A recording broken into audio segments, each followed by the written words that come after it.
What's going on, Colts Nation? I'm Lawrence Owen. This is Colts Law, and I'm here to do you a solid. I understand that Chris Ballard just dropped the press conference that he had at the Combine, and no one could hear the questions. Well, guess what? I have access to the transcripts, so what I'm going to do for you in this video is allow you to actually hear the questions that Chris Ballard is answering. Maybe it'll help put, A and B together for you and allow you to come up with a full understanding of how this presser actually went. So here we go. Good to be back. Good to be here in Indy, which we live here, but the Combine being here, every year I say it, and I can't emphasize enough the job that Jeff and his team do to get everything. It's a lot of logistical hurdles that they got to clear. They got to please a lot of different parties and also get the fundamental reason we're here is to evaluate players. So they do a tremendous job. All right, fire away. All right, first question. The franchise tag with Michael Pittman Jr. and talks about a long-term extension.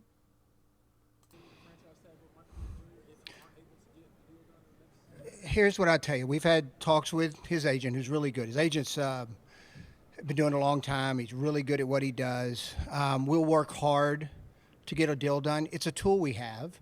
I'm not going to say we're not going to use it, but I'm not going to say we are. Hopefully we can come to an agreement and find some compromise on a deal. What are your thoughts on the running back market and paying them? I mean, this is you pay good players. You pay good players, and each team chooses to do that. I can't give you what other teams are going to do. I know what we did.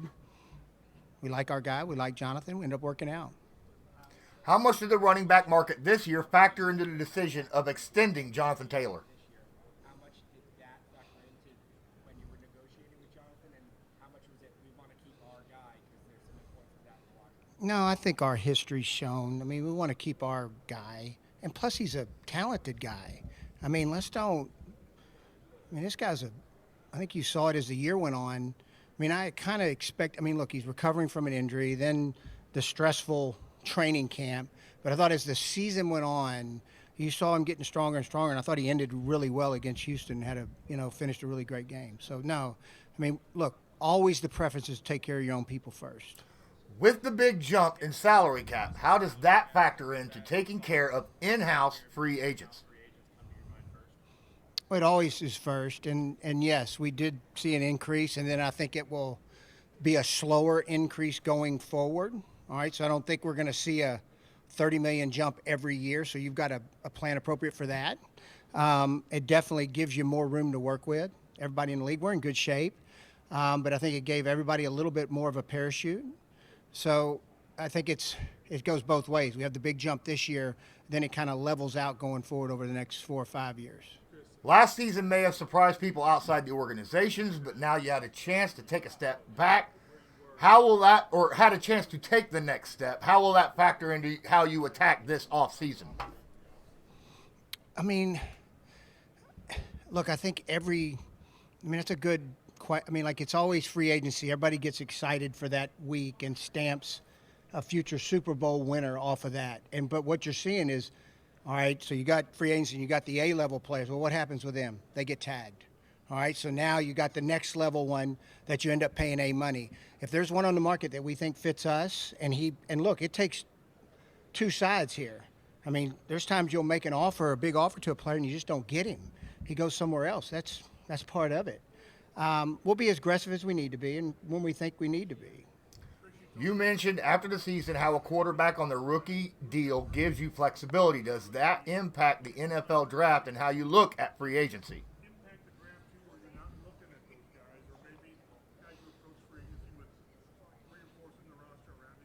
No, I mean, it does, because you want to give him as much as you can to be successful, which one, I think you got to make sure he's protected.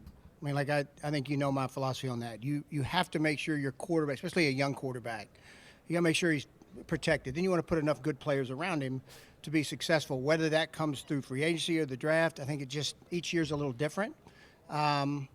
and we kind of adjust to however it says. Like, you'll have areas in free agency where there's some depth, and you'll have areas in the draft that are some depth. You try to offset with the areas you don't think there's as much depth in free agency. How does Anthony Richardson's skill set impact the players that you want to add through the NFL draft or free agency? I mean, he's explosive. He's explosive within himself. I think we all saw that. Just even with the short span he was playing, he's explosive within himself. And so, look, the more good, reliable players that you can put around him, the better. Number one, protect him. All right, then number two, try to put the best players you can around him. Do you think Anthony Richardson is where he should be in his rehab? How is he? Yeah, that's good. No, really happy about where he's at.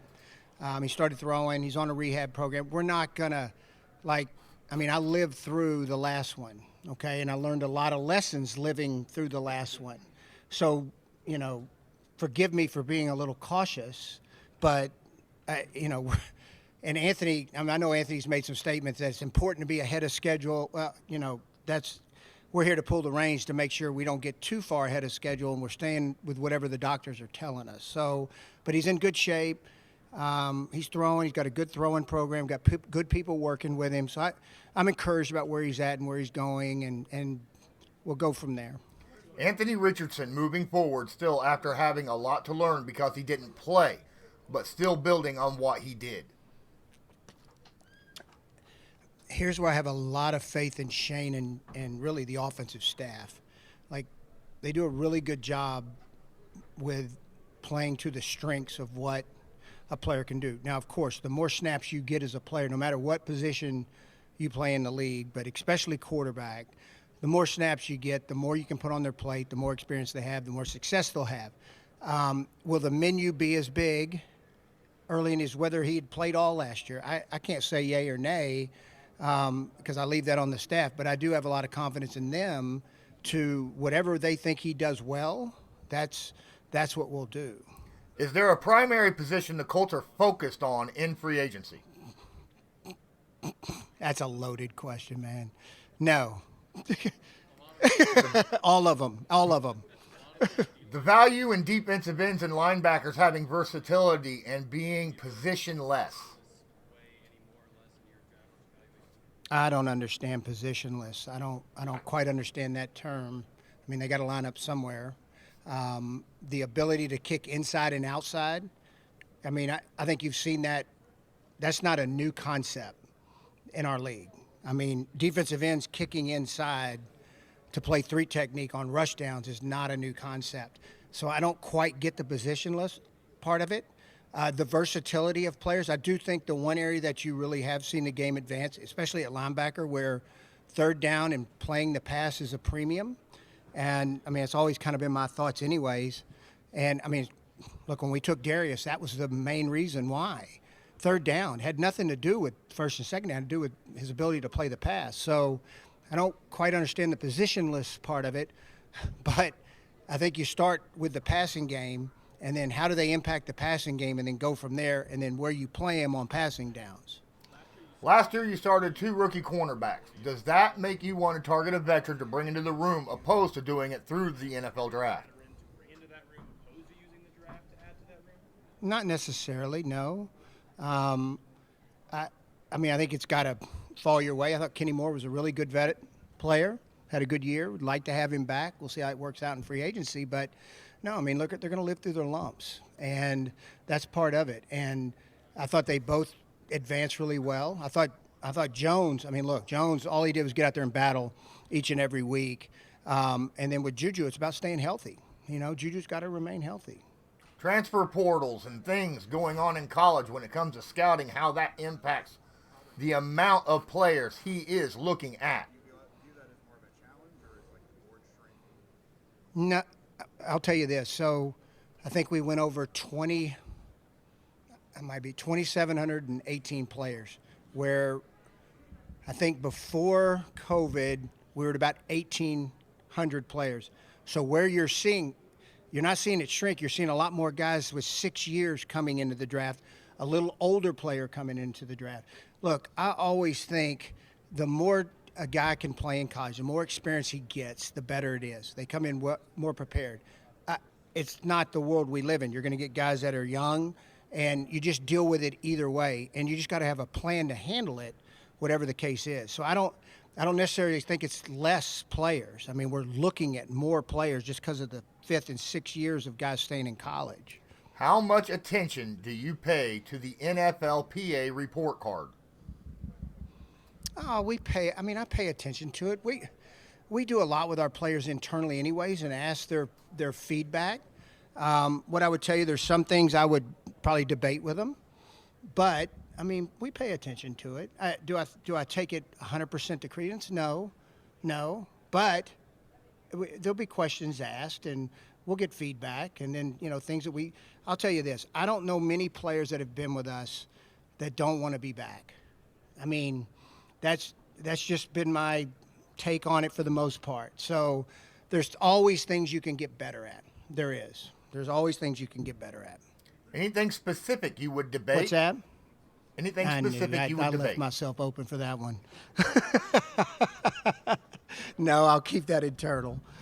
When you see a player like Marvin Harrison Jr. doing things the way he is doing, is that just an aberration? I mean, look, would you love every player to come here and compete and do everything? I mean, do everything. Absolutely. It's a chance for them to knock it out, and that way their travel schedule's less. They don't have to worry about the pro days.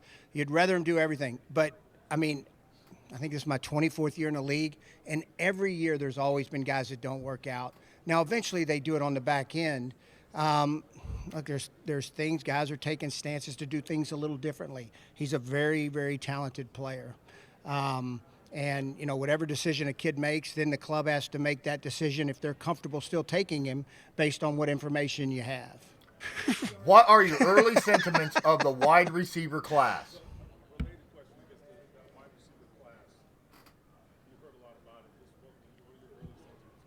It's good. It's depth. Yeah, a lot of depth at every level, as a matter of fact. No, it's strong. It's a really strong class. And I think every year, I mean, I don't know if you see them as strong as this, but I compare it almost like when Pitt came out. I mean, that year was really good with, and Jefferson and Ayuk and Pitt. Then the upper part of the draft, I mean, I think CeeDee Lamb was in that draft. I mean, it's comparable, You had the 3 wide receivers who played a bunch. Do you have to add people because they might not be healthy all year? Good point. I'll tell you one of the big, and I think I told y'all after the season, like losing Doolin, I mean, and I told y'all, I did a poor job, really. I mean, because we were kind of manufacturing that. You saw it with the practice squad moves up. Doolin was a huge loss. I mean, just because he gives you so much, not only on special teams, but his ability to play inside and outside. If you have to start him for a stretch, he can do it. So that was a big, and it was kind of a freak. I mean, it was an ACL on grass in training camp, a non-contact. So it's a freak deal. I've got to do a better job of helping Reggie and the offensive staff and make sure and nothing against the players we had in there playing. It was a rotation all year, and that's hard. That makes it really hard on the coaches. I blame myself for that one. Is there any beauty that with what Marvin Harrison Jr. is doing and not training for drills, but just focusing on football? Not everybody's Marvin Harrison.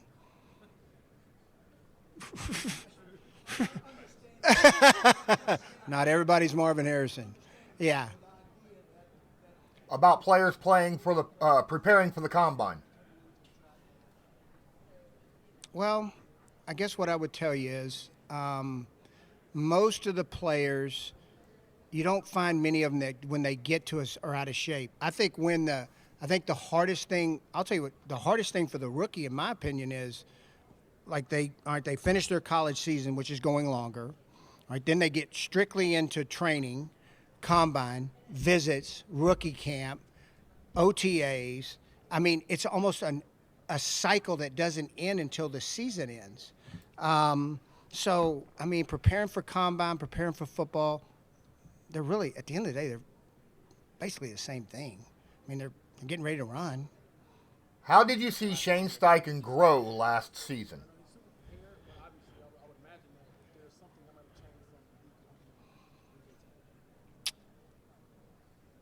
That's a good question. His adaptability, which I think y'all know I've talked a long time about. He's a problem solver, and to watch the problem get, because as the season goes on, they get more complex. They do. Injuries, how your team's playing, figuring out who you are as a team, just because of all the natural change that goes on, and then to watch him grow as a problem solver. Because like there's going to be weeks, and this is across the league, and I don't care if you're the Kansas City Chiefs or anybody else, you're going to have problems, and you have to be able to solve them. To watch him solve the problems this year and grow in that area was really fun. Let's just take the running back position. I mean, he had to mix and match what we were doing with the back end of our roster at wideout. He was having to mix and match how many we dressed. I mean, to watch him understand the mechanics of game, of the roster, the 48-man on game day, watch him help solve the problem. That was pretty cool to watch. And he's just gonna continue to grow and get better at it. And it's always like Shane and I get along really well. But I will tell you, my best relationships come through challenging each. It's not a no. There's some challenging going on, and you want that. You like, why wouldn't you want that? That's a relationship. Relationship's not you both agree. It's that you both challenge. All right, guys. Appreciate each and every one of you. Like I said, that is the transcript that is dropped to the NFL by the Indianapolis Colts for the Media Center, which I have access to, given that access by the Indianapolis Colts. I went and watched the video originally when it was published and seen so many comments about you guys not being able to hear the questions. So I brought up the transcript, and this is what I got. Appreciate each and every one of you. If you appreciated me doing this for you, please don't forget, smash that like button, hit subscribe, leave a comment, and then as usual, I want you have a good one.